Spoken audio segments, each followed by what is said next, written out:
Durante toda nuestra vida, y todos y cada uno de nuestros días, nos encontramos frente a numerosas decisiones que tomar. Tomamos decisiones para todo, desde aspectos tan cotidianos y sencillos como que comprar en nuestra cesta de la compra, hasta en cuestiones tan importantes como montar un negocio, dejar una relación o tener un hijo. Tomar decisiones, sin embargo, es uno de los aspectos que más nos cuestan y para los que más recurrimos a los profesionales de la psicología. Es la realidad y es lo que hoy vamos a hablar aquí. Hablamos de salud, hablamos de salud, hablamos de salud. Hoy nuestro espacio, hablemos de ello, de toma de decisiones, de esa toma tan importante. Isabel Fernández, ¿qué tal? Muy buenas. Muy buenas, Lázaro. Bueno, ¿a qué se debe primeramente que nos suele costar tanto ese tema de tomar decisiones, Isabel? Bueno, pues en realidad, como tú bien has dicho, no es que nos cueste mucho siempre, de manera constante, tomar decisiones, porque en realidad toda nuestra vida estamos tomando decisiones desde que nos acostamos hasta que nos levantamos. Y la mayoría de las decisiones que tomamos en realidad son inconscientes y las tomamos prácticamente de manera automática. Es decir, como tú has dicho, si voy a la compra, si cojo esa marca de cereales o la otra, o si cojo cita en el taller del coche o me espero. En realidad todas las conductas que llevamos a cabo encierran detrás una decisión en la que sin darnos cuenta ya estamos valorando. Sin embargo, cuando hablamos del tema de toma de decisiones, a todos se nos va a la mente a esas encrucijadas o esos dilemas que sabéis que de vez en cuando en la vida pues se nos ponen por delante, y ahí es donde nos paramos, nos bloqueamos y quizás una piensa, bueno, ¿y ahora qué hago yo con esto que me ha tocado, no?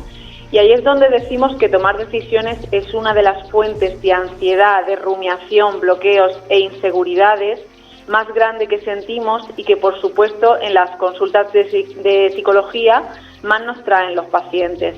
En plan, pues llevo una relación de muchos años y no sé si dejarlo o no sé si gastarme miles de euros en una reforma o me compro otra casa, o no sé si tener hijos o no, este tipo de cuestiones. Oye, pues me veo muy reflejado. Claro que son decisiones tan importantes que llegan incluso a bloquearnos, ¿no? O a veces preferiríamos hacer como si no estuvieran y no tomarlas, ¿no? Sí, lo que diferencia a las pequeñas decisiones de esas grandes decisiones es, al fin y al cabo, el riesgo que conllevan las segundas.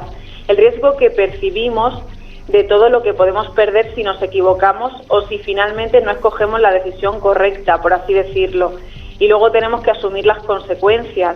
De hecho, en consulta, cuando los pacientes nos traen grandes dilemas, esas decisiones tan importantes para ellos, lo primero que hacemos es trabajar que toda decisión en nuestra vida conlleva pros y contras. Todo lo que hacemos desde que nos levantamos hasta que nos acostamos conlleva unas ganancias y, por supuesto, también unas pérdidas. Y además, yo se lo ejemplifico con un ejemplo muy simple, muy tonto, ¿no? Seguro que la mayoría de nosotros comemos pan o algún derivado.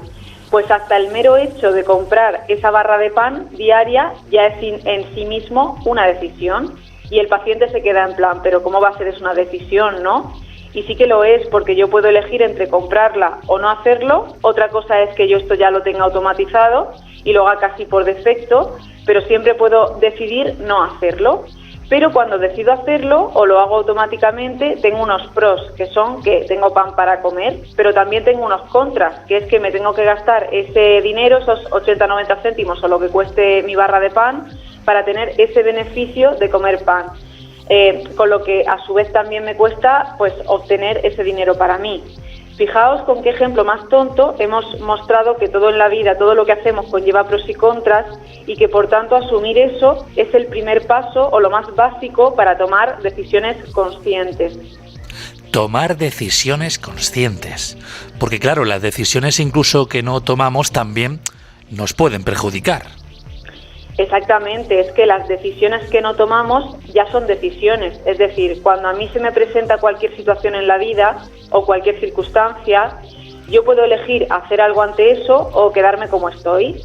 Pero si no tomo la decisión, yo me quedo a merced de la circunstancia, y eso ya es una decisión pasiva de quedarme como estoy y comprar, por así decirlo, los contras de no tomar la decisión. A ver, lo explico con otro ejemplo.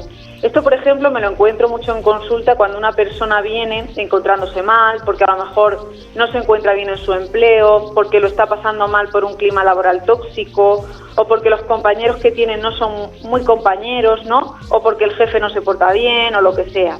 Entonces, ¿qué pasa? Que quizás nos dice la persona que lleva mucho tiempo así, que quizás antes la situación no era tan mala, pero que por circunstancias ajenas a su control ha ido empeorando y en consecuencia antes estaba bien, pero ahora ya pues no se encuentra a gusto.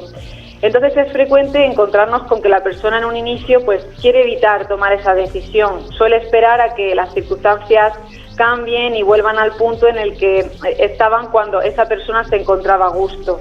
Es como una añoranza de lo de antes, pero claro, eso es ajeno a su control y puede pasar o puede que no pase nunca. Pero claro, si no toma esa decisión, compra los contras, las consecuencias de que no se encuentra bien, y si se pone a tomar esa decisión, entonces tiene que valorar esos pros y esos contras y por supuesto asumir el riesgo que bueno, en este caso podría ser que se fuera a otro empleo y que tuviera otros contras o otras cosas malas que tendría que asumir. Pero claro, Isabel, por lo que comentas hasta aquí, en esto de tomar decisiones, pues juega un papel muy importante nuestra capacidad de cada uno, pues para asumir responsabilidades frente a las circunstancias, ¿no? Claro, hay algunas personas para las que resulta tentador esto de dejarlo en manos de la suerte o del destino, ¿no? Pero eso suele ser ya una decisión, que es que ya no eres tú quien toma las riendas y decide qué quiero yo hacer con esto o cómo quiero yo responder o comportarme ante esto que me está pasando, que quizás yo no tengo la culpa de estar viviendo esta situación o es una faena muy injusta que me ha tocado. Pero al final siempre tenemos ese margen de decisión, de decidir activamente qué quiero hacer yo con esto o frente a esto que me está pasando. También suele ser muy común que las personas vengan a consulta intentando un poco delegar esa decisión sobre la psicóloga, ¿no? Sobre nosotras. En plan, pues creyendo que nosotras vamos a tener un criterio experto y como la decisión tiene tanto riesgo para ellos, prefieren delegar sobre el profesional y que les digamos qué es lo correcto y qué no es correcto. Y claro, llegados a este punto nos toca explicar al paciente que yo puedo brindarle herramientas a nivel psicológico para que pueda tomar la decisión por sí mismo, pero que nosotros no somos quien para tomar una decisión por la otra persona, que al final las consecuencias se las va a llevar ella.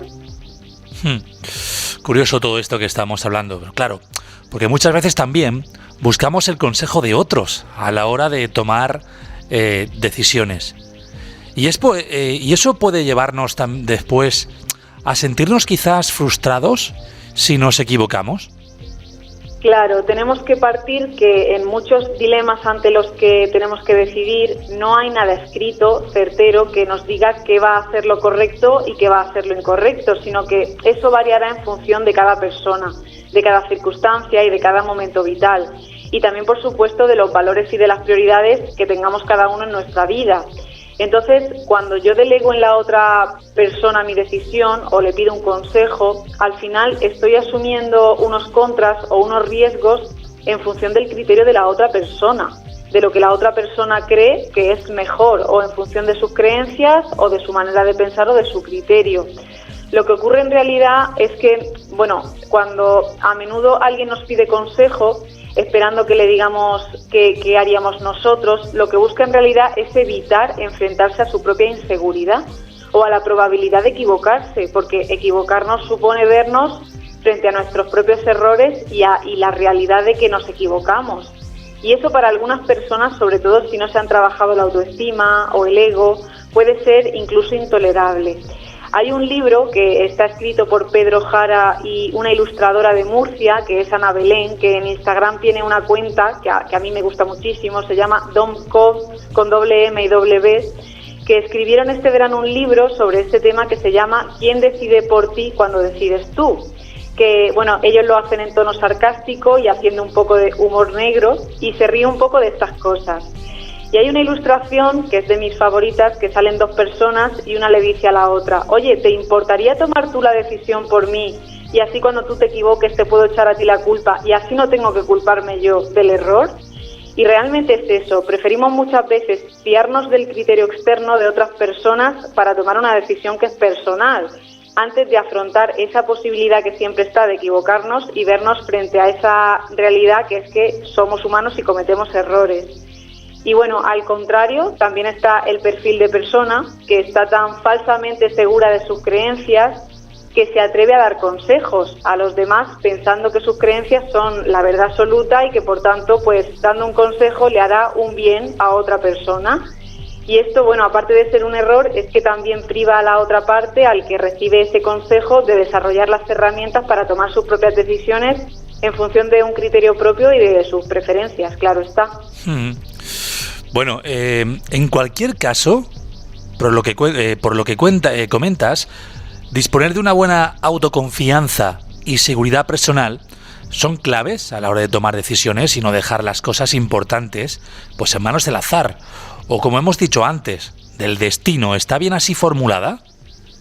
Sí, la autoconfianza y esa asunción de responsabilidad frente a las situaciones que nos va presentando la vida.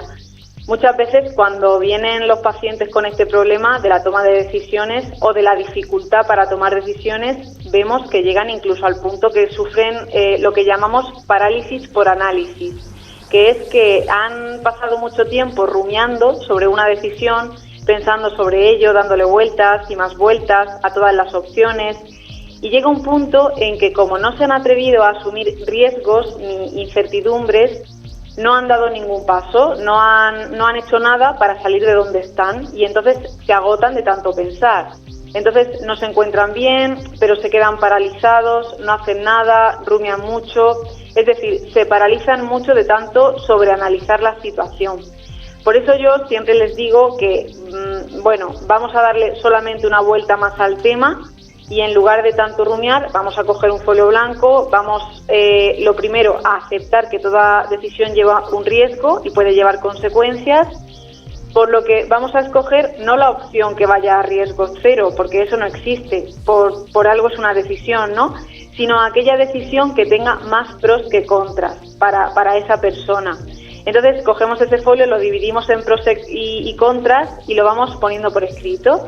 Y una vez que a la persona ya no se le ocurren más pros ni más contras, es el momento de dar al menos el primer paso a nivel conductual o de comportamiento para hacer algo en la dirección de la opción que hemos escogido, sin darle más vueltas y sin pensar más, para evitar esa parálisis por análisis que muchas veces sufrimos. Bueno, hoy tema importante, siempre lo es, pero quizás esto es lo que más dudas podamos crearnos nosotros mismos, ¿no? La toma de decisiones. Es muy fácil también, ¿no, Isabel, encontrarte con, supongo yo, que con gente que lo más sencillo es culpar al otro, ¿no? A quien sea menos a ti. Totalmente, para evitar asumir responsabilidad y asumir, pues lo que hemos hablado, que somos seres humanos y que nos equivocamos. Entonces sí, eso es bastante frecuente. Bueno, Isabel Fernández, si quisiéramos hablar de este tema o de otro, hay una forma de ponerse en contacto contigo. ¿Cómo lo podemos hacer? Bueno, pues nos encontramos en la consulta de psicología de Policlínica CEGIN y también tenemos las redes sociales para consultar sobre este tema o cualquier otro que os interese, como siempre. Isabel Fernández, un placer. Martes que viene más y mejor. Hasta el martes que viene, un saludo.